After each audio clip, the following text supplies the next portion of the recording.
Près de 3000 patients sont actuellement en réanimation. C'est un nombre considérable, exceptionnel dans un temps aussi bref et pour une seule maladie, a souligné hier Jérôme Salomon, le directeur général de la Santé.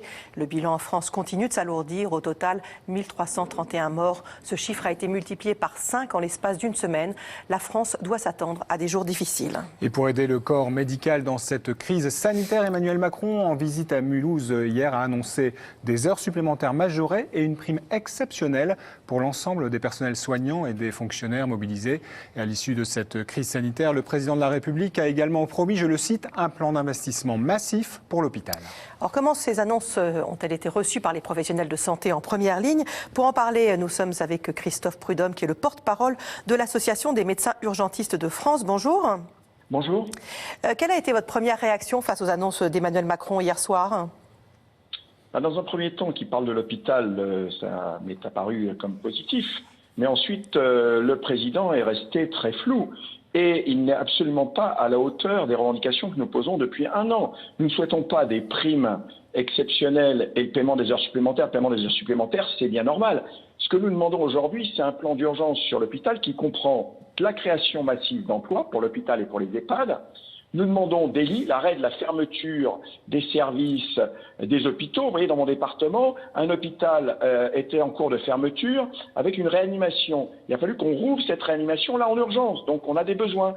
Et on demande non pas des primes, on demande des augmentations de salaire pérennes. Donc c'est une grosse déception. Et vous savez, sans chiffrage, ce sont que des promesses.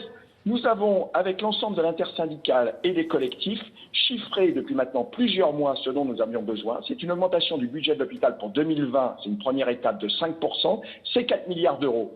Voilà, il faut que le président soit précis, clair. Vous savez, moi, quand je prescris un médicament à un malade, je prescris une dose avec des chiffres très précis, et c'est comme ça qu'on soigne les malades. Alors l'hôpital est très malade, et donc il faut une bonne prescription avec un bon chiffrage. Si je vous comprends bien, ça veut dire quoi? Ça veut dire que vous pensez que le président a manqué de courage face à la situation, cette crise sanitaire? Écoutez, manquer de courage, vous savez, moi l'analyse que j'ai de la gestion de la crise, c'est qu'on ne gère pas la crise selon des critères de santé publique, on gère une pénurie de moyens. Vous savez, si on avait suffisamment de lits de réanimation en France et qu'on avait le même nombre de lits de réanimation rapportés à la population qu'en Allemagne, on ne serait pas dans la situation de tension qu'on connaît aujourd'hui. Et vous savez, là, je suis en régulation, j'ai pris ma pause repas pour pouvoir être devant vous. Je suis dans un département particulièrement défavorisé par les services publics et au niveau et particulièrement le service public hospitalier. Et ce matin, nous sommes le seul département d'Île-de-France, la Seine-Saint-Denis, à n'avoir aucun lit de réanimation disponible. Donc c'est bien qu'il manque des hôpitaux, des lits de réanimation, en particulier dans les zones les plus défavorisées, comme la Seine-Saint-Denis ou un certain nombre d'autres régions, comme la région Alsace. L'hôpital de Mulhouse, c'est pas anodin que ce soit l'hôpital qui souffre le plus. Mes collègues, il y a quelques semaines, avaient démissionné massivement du service d'urgence parce qu'ils considéraient qu'ils n'avaient pas les moyens d'assurer la sécurité des patients. Vous restez bien sûr avec nous, on va continuer. Vous êtes effectivement médecin urgentiste au SAMU de Seine-Saint-Denis. On va parler du Grand Est. Comme vous le savez, dans le Grand Est, la situation est de plus en plus alarmante. 5479 personnes sont touchées par ce coronavirus. Les services de réanimation sont toujours saturés. Et afin de soulager ces hôpitaux, la région a mis en place des transports en TGV. 20 patients alsaciens ont embarqué ce matin à Strasbourg, direction les hôpitaux de la région du Pays de la Loire. Christophe Prudhomme, c'est une première donc en Europe, ce TGV médicalisé. C'est la preuve pour vous de la défaillance de nos hôpitaux? Et tout à fait. Vous savez, je le répète, il suffit de franchir le Rhin. Vous savez, les virus n'ont pas de frontières. Il suffit de franchir le Rhin, rapporter à la population. Vous êtes de l'autre côté du Rhin, vous avez 2 fois plus de lits de réanimation rapportés à la population qu'en France. Donc voilà, à force de nous vendre le tout ambulatoire, le fonctionnement à flux tendu de l'hôpital, dès qu'on a une augmentation d'activité qui aujourd'hui n'est pas aussi énorme que ça, on est face à une épidémie, mais ça aurait pu être beaucoup plus grave. On a une augmentation d'activité très sensible, très nette, on a besoin de beaucoup plus de lits de réanimation, mais vous savez, moi depuis 15 ans, je suis venu plusieurs fois sur votre plateau pour dire que chaque hiver, chaque été, tous les grands week-ends, nous manquions de lits de réanimation régulièrement et qu'on était obligé de jongler en permanence. Regardez, avant même la crise, on a été obligé de transférer des nouveau-nés en dehors de l'Île-de-France parce que nous n'avions pas assez de lits. Donc voilà, donc quand on est déjà à flux tendu en permanence, dès qu'il y a une crise, eh bien, ça craque de partout. Alors bon, là, on utilise l'armée, des TGV, des avions de transport. oui, mais si effectivement dans les semaines qui viennent, les choses s'aggravent, quels sont les autres moyens disponibles? Nous sommes là déjà au maximum de ce qu'on peut faire, alors qu'on est face à une épidémie qui, pour l'instant, n'est pas forcément à son maximum. Oui, donc moi, je suis très inquiet pour l'avenir. Au maximum, ça veut dire qu'on risque d'aller vers une situation où on va trier les patients, où on va sacrifier certaines personnes?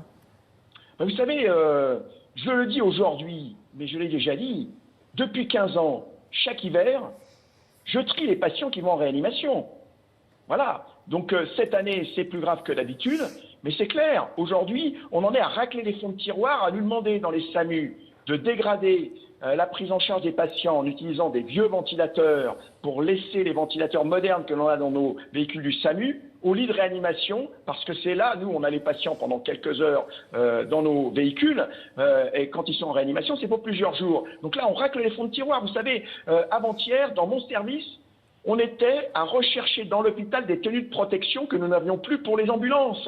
C'est-à-dire qu'il suffit qu'un camion n'arrive pas aujourd'hui dans un hôpital avec les tenues, nos cadres ont une visibilité sur des moyens qui sont des moyens, vous voyez, ce n'est pas des moyens extraordinaires, des tenues de protection. Ils ont une visibilité à 3 jours. Si un camion ne vient pas, on n'a plus de tenue de protection.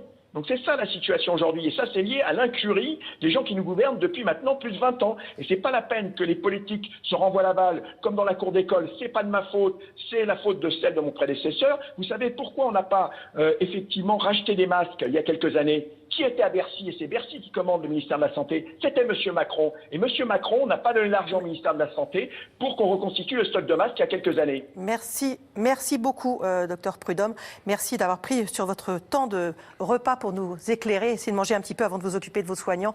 Vous en avez besoin. Merci beaucoup. Merci. Du côté